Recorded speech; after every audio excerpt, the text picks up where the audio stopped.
arraigados en el fundamento apostólico, ¿verdad? La semana pasada, vimos cuál era el fundamento apostólico. Bíblicamente hablando, ¿a qué nos referimos con apóstol? ¿Cuál es el fundamento de los apóstoles? Y hoy vamos a estar trabajando con el fundamento de los profetas. Quiero que vayamos a la escritura en el libro de Efesios,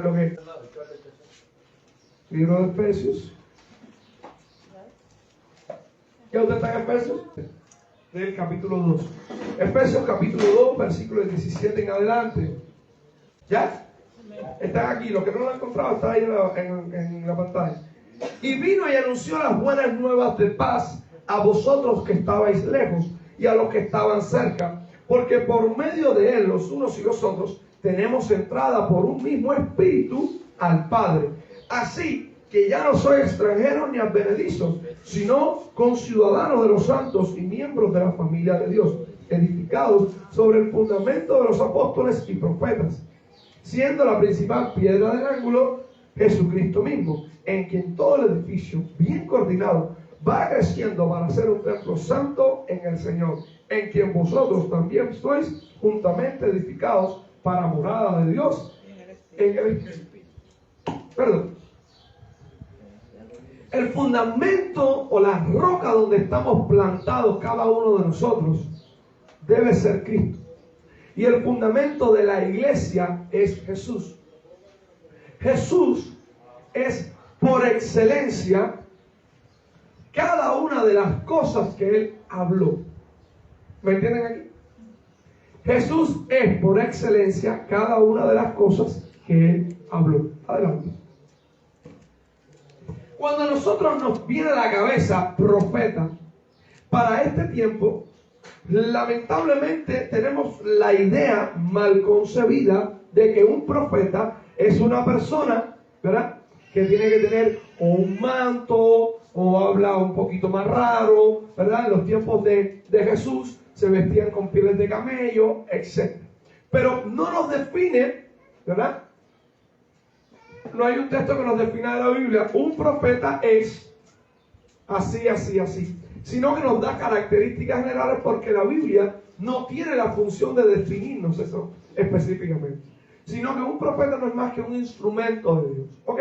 Entonces, para nosotros entender esto, quiero que comprendan lo que estamos exponiendo. ¿Qué es un profeta a la luz de la palabra? ¿Qué es lo que Dios determinó como los profetas? Bueno, la palabra profeta, según los diccionarios, las diferentes fuentes de consulta, el diccionario Strong y la Real Academia Española dice que la palabra profeta es la transliteración de un vocablo griego compuesto y derivado por pro, que significa antes o hacia. Necesito que el audio, que cuando me vaya moviendo, el visual me vaya moviendo, se mueva conmigo. Y peisen, es decir, por tanto, un peisen, un profeta, es alguien, ¿verdad? Es que habla antes y dice algo. Antes de que suceda, ya lo dice. Amén. Así, un profeta es alguien que transmite el mensaje de lo divino a los humanos, incluyendo ocasionalmente, ojo con esta palabra, ocasionalmente, que predice eventos futuros. En una interpretación diferente, los profetas significan defensor u orador. Es utilizado para traducir el vocablo hebreo naví de la Septuaginta, y en el hebreo el vocablo naví es portavoz, tradicionalmente traducido como profeta. ¿Hasta aquí estamos bien? ¿Seguro? Ok, vamos adelante, por favor. Por tanto, un profeta también es un poseedor del don de profecía. Recuerde esto, porque después lo vamos a estar viendo. Un poseedor del don de profecía es un hombre que por señales o cálculos hechos previamente puede caer en una conjetura y predecir acontecimientos futuros. ¿Ya? Y es un hombre que habla en nombre y por inspiración de Dios. ¿Ok? ¿Hasta aquí todo en orden? Por favor, consulten después los videos. Más adelante. Por tanto, nosotros podemos definir que un profeta es una persona que por el don de profecía habla bajo la dirección e inspiración de Dios. Puede anunciar sucesos futuros, así como interpretar o brindar claridad sobre algún tema aún no descubierto. Un profeta entonces es un hombre o una mujer que habla por la inspiración del Espíritu Santo a través del don de la profecía con el fin de revelar algo que es descubierto o no aún de parte de Dios. ¿Hasta aquí me están entendiendo? Sí. Por tanto, un profeta no es un viejito con barba blanca y manto en la cabeza.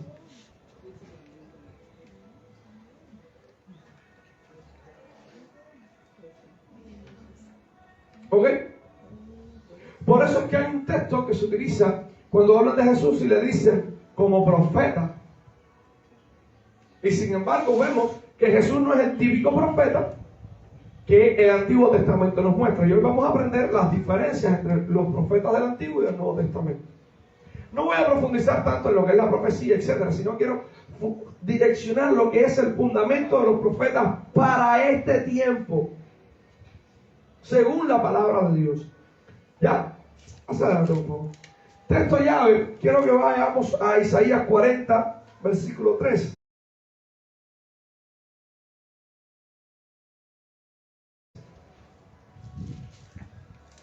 En Isaías 40, versículo 3, esta profecía mesiánica habla bien claro y dice: voz que clama en el desierto, preparad camino a Jehová, enderezad calzada en la soledad a nuestro Dios. ¿Ok? Cuando nosotros vemos lo que hace un profeta, él va preparando el camino delante de Dios. Amén. Amén. Amén. Delante de Jesús estuvo Juan el Bautista, pero el mismo Jesús estuvo delante del Espíritu Santo. ¿Hasta aquí me entienden?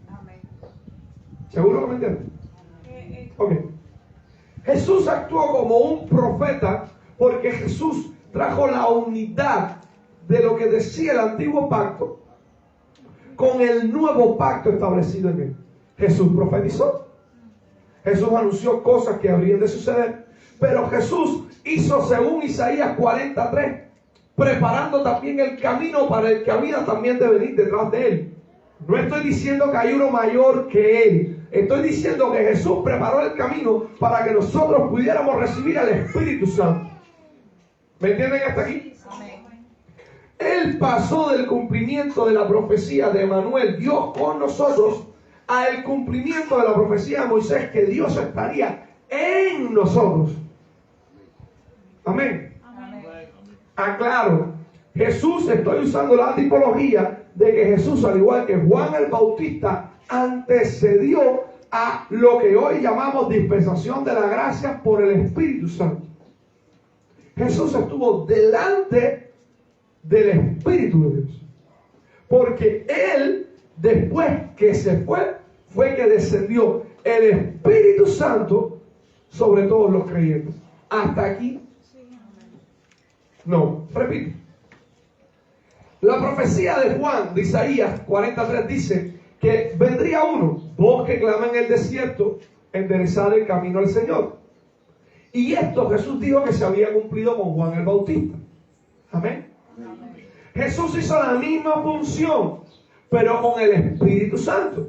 Jesús accedió al Padre y dijo, a través de Juan 14 y Juan 16 lo vemos, donde nos dice: y yo iré al Padre y rogaré para que os dé otro consolador. Por tanto, en una posición, recuerden que estamos viendo el aspecto como un profeta. Jesús se para delante de lo que ha de venir. Hasta aquí, ¿ya me entendieron? Necesito que esto lo entiendan, porque el término profeta hoy es muy mal utilizado. Y hay muchas personas que se llaman profetas y no lo son. Y el espíritu de adivinación, que no lo voy a ver ahora, opera también con profecía. ¿Ya? Por eso estoy hablando de lo que es un profeta, el fundamento de los profetas. Aunque el texto de Efesios no se refiere a este tipo de profeta. ¿Vale? Vamos ahora. Ahora miren cómo Jesús es testificado como profeta a través del apóstol Pablo. Dice, y vino y anunció las buenas nuevas de paz a vosotros. ¿Qué hizo? ¿Pero qué hizo? Vamos al texto de nuevo. Y vino y anunció. ¿Qué hizo? Hermanos, vino. Jesús vino primero para poder anunciar. ¿Por qué estamos diciendo esto?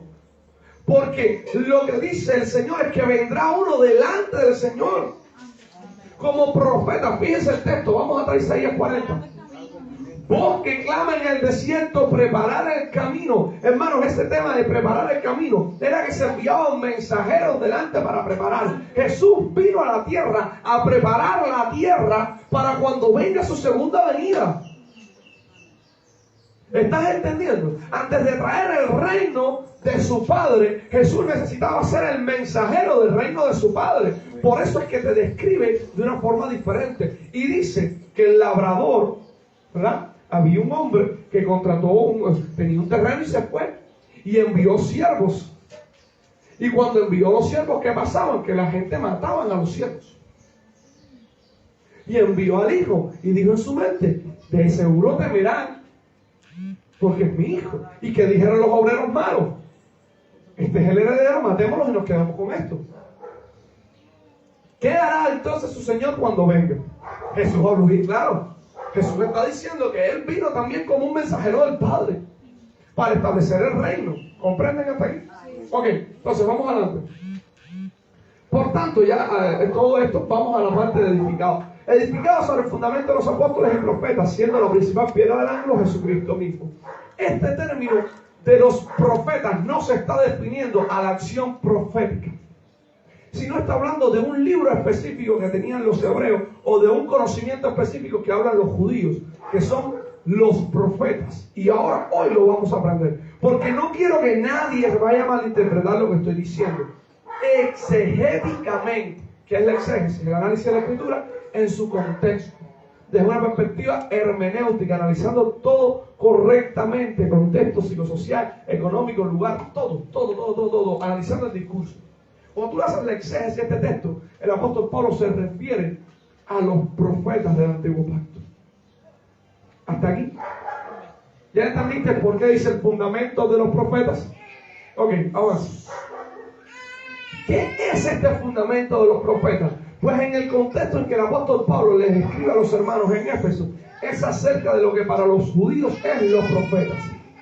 Los profetas es el grupo de los Nibiim, y se distingue entre los profetas anteriores y los profetas posteriores.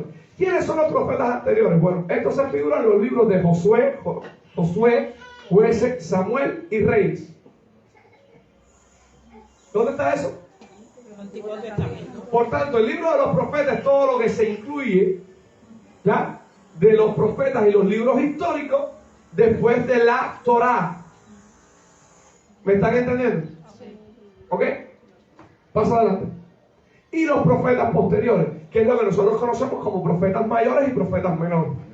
Pero el libro de Samuel, ¿por qué le digo esto? ¿Por qué le estoy explicando esto? Porque si usted se pone a buscar, va a encontrar bibliografía que le va a decir que Samuel, 1 y 2 Samuel, son libros proféticos. ¿Ya? Y nosotros no enseñamos que estos son libros proféticos, sino le llamamos libros históricos. Porque para los judíos, todos estos libros son considerados el canon de los profetas, menos los libros poéticos.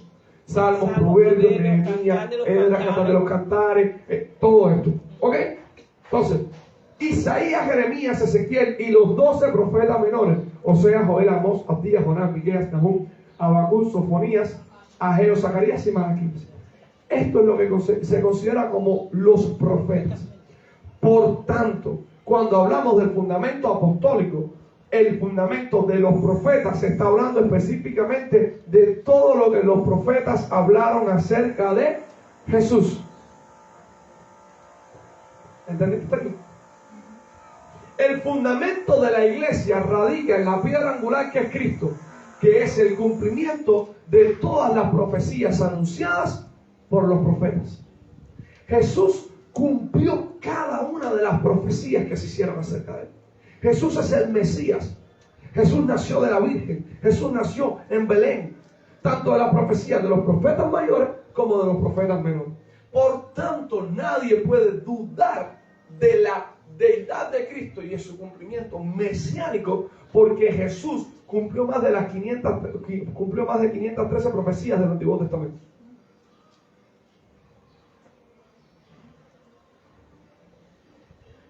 En Cristo, por eso es que Cristo primero le aparece a los judíos. Por eso el apóstol Pablo dice, porque vosotros que sois la herencia de los santos, ¿verdad? Y vuestros padres y los profetas. De los hebreos desciende todo lo que tenía que ver de la interacción de Dios con el mundo. Los padres, estamos hablando de Abraham, Isaac y Jacob. Los profetas desde Moisés en adelante. ¿Por qué desde Moisés? Porque Dios levantó a Moisés como profeta. ¿Ya? Seguimos adelante. Es decir, que los profetas a los que se refiere el apóstol Pablo son aquellos hombres que Dios utilizó para anunciar acerca de la venida del Mesías. Esto se entiende en la actualidad como los profetas mayores y menores. Todos y cada uno de ellos anunciaron acerca de la venida del Mesías. Pastor, ¿y dónde Moisés? Bueno, he aquí que se levantará después de mí uno. Dios levantará un profeta al cual todos escucharán y a él lo deben seguir. Ahí está mi clase. Adelante. ¿Cuáles eran las características de los profetas en el Antiguo Testamento? ¿Por qué estoy diciendo esto? Porque hoy por hoy hay una tendencia a tratar de regresar a ese tema profético del Antiguo Testamento.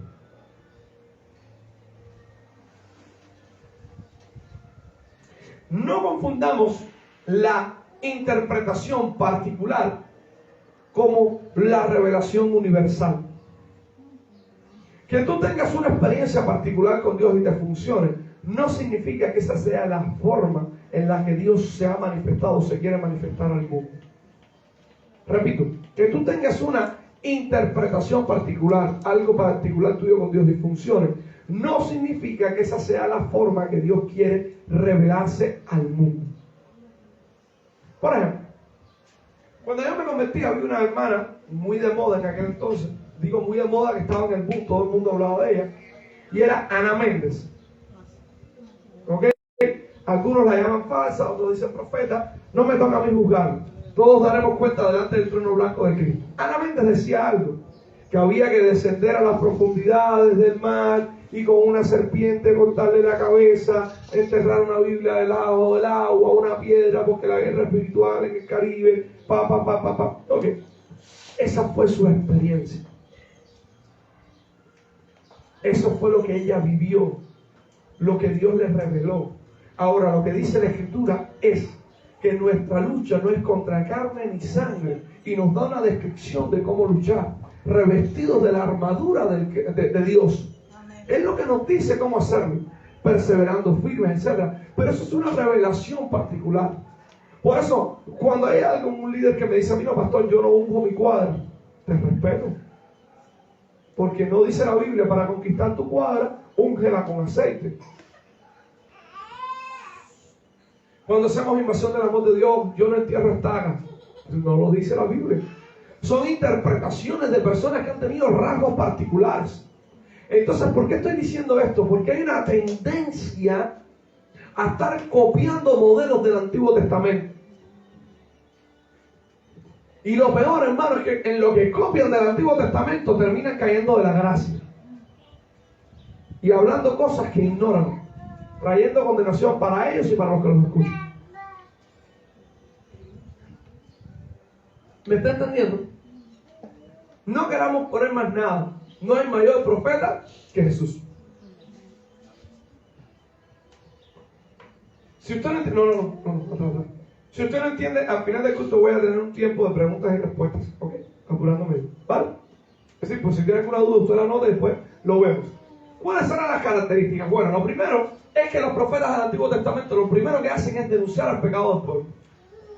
No hay profeta del Antiguo Testamento que no haya anunciado el pecado y la rebeldía de Israel contra Dios. Segundo, proclamaban la palabra de Dios. Ninguno abolió la ley. Todo lo que decían es: escrito está. Así dice el Señor, como escribía antes, como les fue conocido de antaño, como oyeron de sus padres, los linderos antiguos. Siempre hablaban de la palabra. Tercero, anunciaban la venida del Mesías. todos los profetas anunciaron que Cristo venía. 4, eran controversiales. No hay un profeta del Antiguo Testamento que haya caído bien. Tú me lo presentas, tú me presentas al profeta que cayó bien y ya.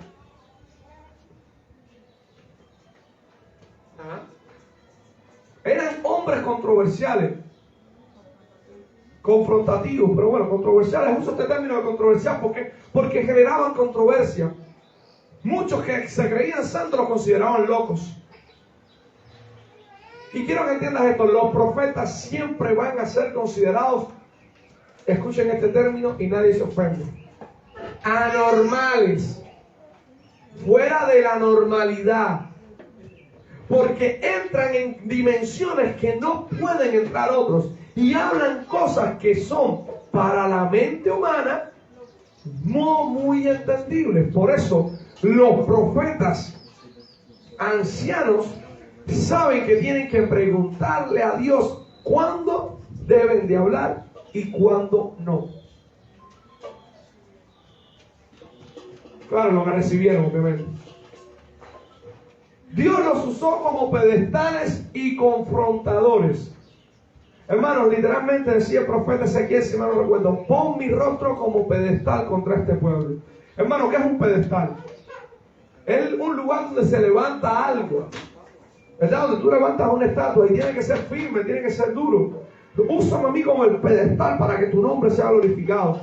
No es que el profeta se ponía en el pedestal, sino que él era el pedestal donde Dios era magnificado y glorificado. Ojo con esto, hay otra característica que se desata de ahí. Los profetas eran de por sí humildes. ¿Ya? Confrontadores, porque venían directos. Hay un relato de Samuel, cuando Samuel llega al pueblo de Belén, donde vivía Isaí, el papá de David. ¿Y cómo lo recibieron? ¿Cómo lo recibieron cuando él llegó? Nadie lo sabe, no lo han leído. Se le acercaron y le dijeron: profeta, vienes en paz. Él dice: vengo en paz de parte de Jehová. ¿Entiendes? A los profetas se les temía cuando llegaban, porque por la palabra del profeta podía morir el pueblo. Entonces hoy por hoy queremos vivir también de esa dinámica, pero la realidad no es esto. Vamos a seguir. Eran malinterpretados, menospreciados, vituperados y ofendidos según el grado de distanciamiento en el pecado por el pueblo. Quiero que entiendas esto. Mientras más el pueblo estaba alejado de Dios, más eran atacados sus profetas. Pastor, ¿cómo vemos esto? Primera de Samuel. Del libro de Jueces tú concluyes con un Samuel como un juez de Israel, que expulsó a los filisteos y que hizo que la nación de Israel viviera en calma. Pero el pecado del pueblo los llevó a que se cansaron de Samuel, porque Samuel les llevaba a vivir la voluntad de Dios, la palabra de Dios. No dejaba caer en tierra sus profecías. ¿Y qué hizo el pueblo? Danos un rey. Samuel se ofende, se molesta. Pero ¿qué pasó cuando comparas a Samuel con Jeremías? Con los profetas de Dios en el tiempo de los reyes, en el reinado de Acab. Samuel vivió las mismas experiencias que Jeremías o estos profetas. Samuel murió de viejo. Nadie se atrevía a atacar a Samuel, porque el pecado del pueblo no estaba al grado que estaba en los tiempos de Acab, que no había temor de Dios, que en los tiempos de Jeroboam, que no había temor de Dios. Dice Elías: Señor, de todos tus profetas solo he quedado yo. Por tanto, todos los conocidos proféticos de Elías habían muerto. Y el Señor le tiene que decir: te equivocas. Hay 3,000 hombres que he guardado. Hermano, 3,000 hombres no era nada comparado para lo que era ese pueblo.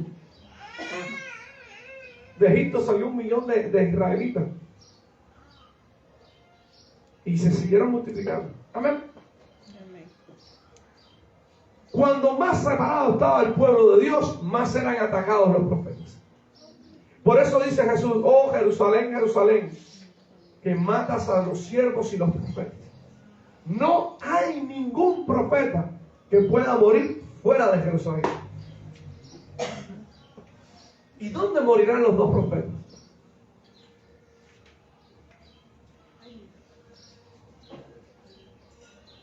Lean Apocalipsis.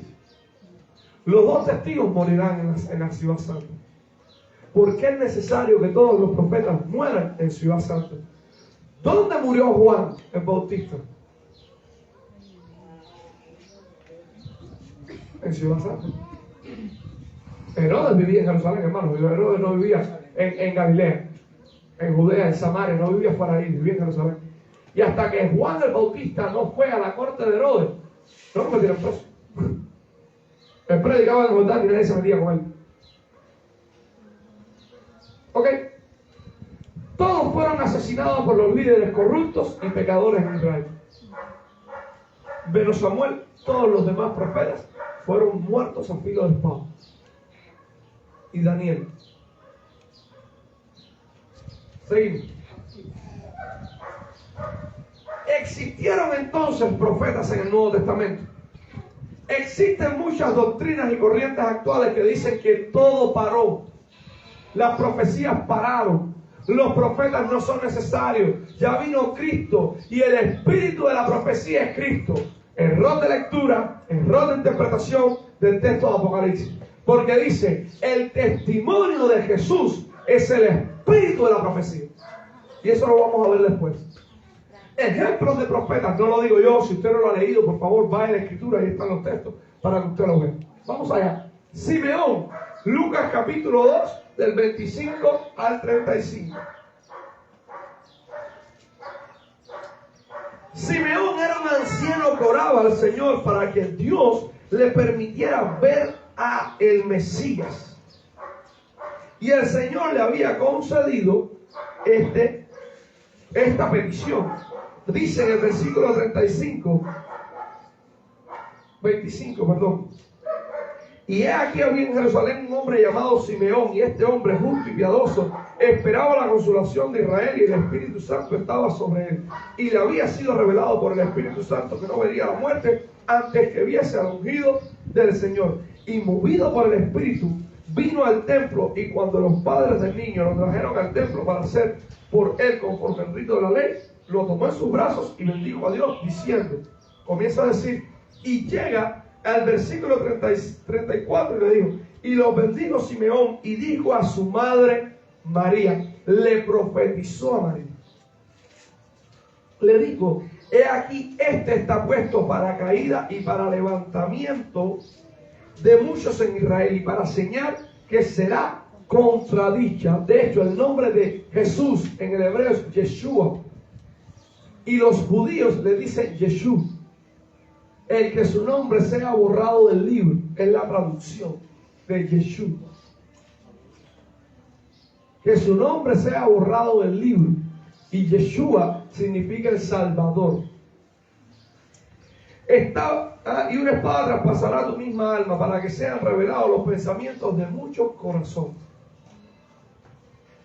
Después de Simeón, vemos a Ana.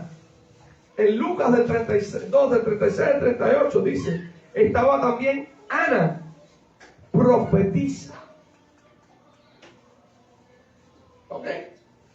Juan el Bautista.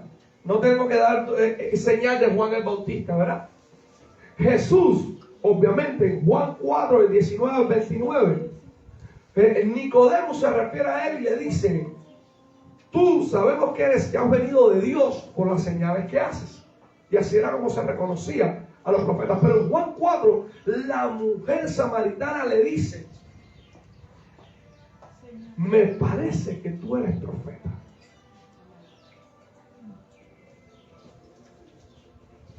¿Por qué? Porque le describió toda su vida. Los profetas de Antioquía, miren lo que dice el libro de Hechos capítulo 13, versículo 1. Y estaban allí Simeón, el que se llamaba Niger, Lucio de Cirene, Manaén, el que se había criado junto con Herodes el tetrarca, Bernabé y Saulo. Y dice que habían profetas y maestros en la ciudad de Antioquía. Y te menciona estos hombres. No podemos decir si eran profetas o si eran maestros, pero no podemos dudar que eran profetas ni maestros, porque la Biblia declara que había en esa iglesia profetas y maestros. Mira cuántas evidencias en el Nuevo Testamento de profetas. Llevamos ahí 4 personas después de Jesús. ¿Ok? Vamos adelante. Ágabo, en Hechos 11:28, te habla de un profeta, no lo llama de otra forma, dice, y vino un profeta y el Espíritu estaba sobre él. Ágabo. Y profetizó y se cumplió. Vino un hambre y por eso recogieron ofrendas para la iglesia en Jerusalén. Lo que profetizó se cumplió. Después se levanta en Hechos 26, si mal no recuerdo, y le profetiza a Pablo lo que le habría de suceder en Jerusalén. Y se cumplió. Las hijas de Felipe, Hechos 21:9, y dice que estaban ahí las hijas profetizaban. El apóstol Juan, Apocalipsis 1, 2 y 3. La descripción de la profecía. Y la iglesia de Corintios. El texto que usan para describir el final de la profecía es el mismo texto que les contradice. ¿Por qué? Porque 1 Corintios 14, versículo 3, miren lo que dice.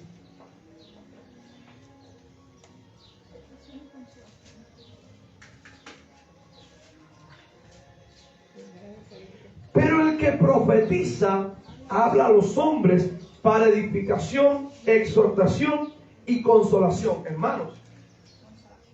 Hermanos, el apóstol Pablo está diciendo bien claro dentro de la iglesia, van a haber quienes profeticen y ellos van a hablar para exhortación, edificación y consolación.